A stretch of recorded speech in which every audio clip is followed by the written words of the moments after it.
We demand that the UN restore inner city press's access to the UN as a resident correspondent. That's a petition that you can sign here. Please sign that petition because Matthew Russell Lee is a great journalist and they're targeting him because they don't like his reporting. On Representative Press's main channel, you can see the video. Please watch it again to give it an extra boost because that promotes this petition and spreads the word about the protest against what the UN is doing to this journalist. It is really disgraceful how they're mistreating him.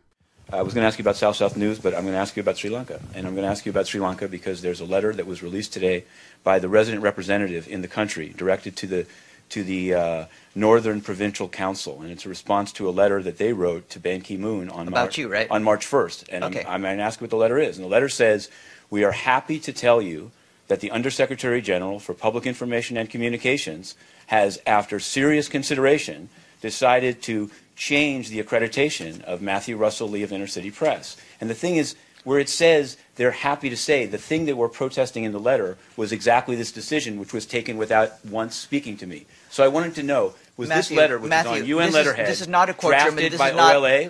Who wrote the letter? This is not a courtroom, and this is not your place to try your case. There's a letter written to Ban Ki-moon. This is the response. A situation that you're dealing with.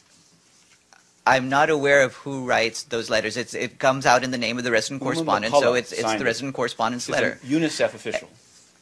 It is a resident correspondent's letter.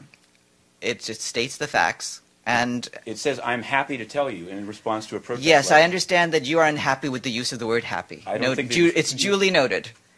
And yes, you have a question. And once again, please sign that petition in support of Matthew Russell Lee's journalism. And see that video again to promote it. And at the end of that video, I talk about my petition, about petitioning YouTube for the rights of journalists on YouTube. Because what YouTube is doing is disgraceful too.